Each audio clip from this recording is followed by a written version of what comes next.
Welcome in, welcome back to the channel, guys. Real quick, guys. I know you guys probably sick of these 3.6 Pentastar, but since that's the bulk topic of the channel, and a lot of guys, most of the subscribers own them, I feel the need to bring this up because I had at least 3 questions concerning this last week. And I just happened to be working on one. Okay, guys, and what I'm talking about is oil leaks. Now, this particular vehicle is a minivan, but this can happen on any vehicle equipped with the 3.6. Yes, we all heard by now where the typical oil leaks are on a 3.6 liter engine.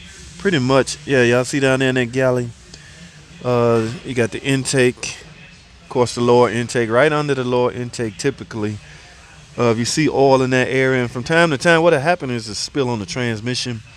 And from the transmission, it'll end up on the ground or your clean garage floor. All right. And in some cases, people panic when they see oil on their clean garage floor. Okay. So they tend to want to get that fixed. Now, I have a better view of this with the car up in the air. You can also look up through here.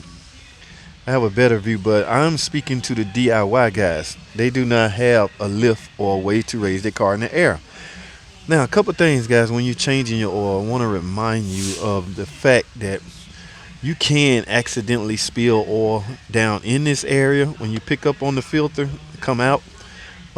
Yes, residual oil will likely spill in that area, so you got to be careful by thinking that's oil leak, okay? But if you're getting consistent oil dripping down on the ground from this area, then yes, that's not from you draining your oil and your filter letting off residual oil, okay? That's from your oil filter housing actually leaking. Now, what I have done is wrote up an oil filter adapter housing. I'm getting ready to replace one. I won't bother filming this because I have footage that I will be carding in this video throughout the video and putting links in the description. So we're going to talk on this one. But what I want to bring to you guys' attention is as far as changing oil, yes, fairly easy. Okay, when the Carface came out, people was intimidated by it because it's not your typical oil filter. All right, yes, draining the oil is pretty typical, but in this case, to gain access to the filter was a little new to some people. Okay, so they felt intimidated. They was really trying to find out the size of the oil filter cap. Okay, nobody paid attention to the torque specs. And what happened was, or what seemed to have happened was, people was over tightening the oil filter cap. Okay, now before I finish this, let me go get the brand new part so we can talk about the brand new part that I'm about to install, guys. I tell you what, hold tight, don't go anywhere. I will be right back. All right, guys, here we go. Here is my new oil filter adapter housing. Now I want to show you something.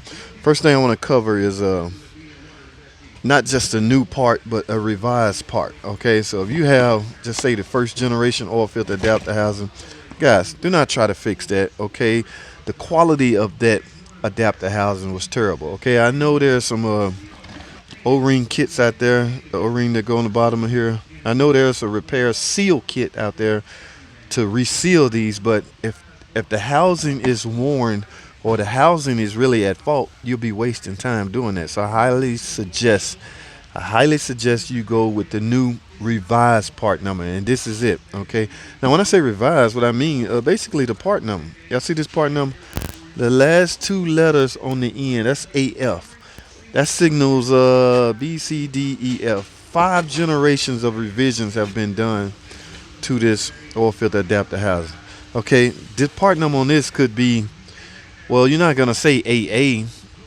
Well, some of them may say AA. Okay, you may say AB or anything like that. But if the letter, the end digit on this part number is the latest letter, then yes, you have the latest part.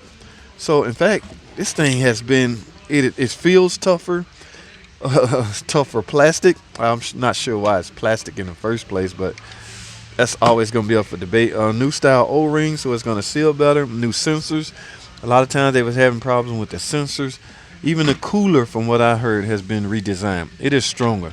Y'all know how these can fail, right? They can leak coolant internally and have you thinking you have a blown head gasket because there will be oil inside your coolant.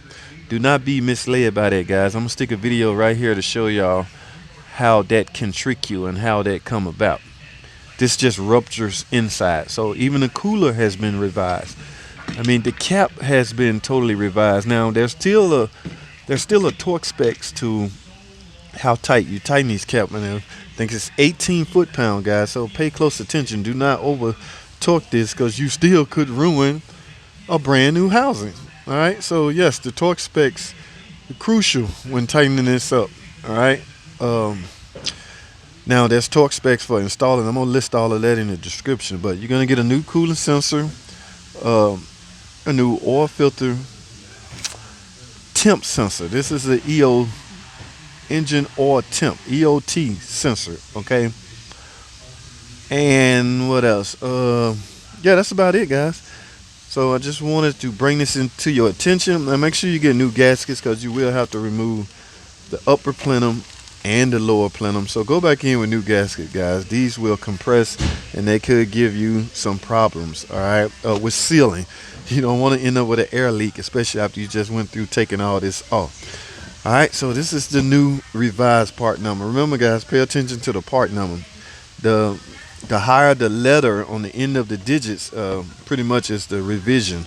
All right, look, they even got new stamps on it. So, guys, this is the new and improved oil filter adapter housing. I have yet to replace one of these that I've put on. Okay, so in other words, once you do it, you should be done. That should hold you for a while.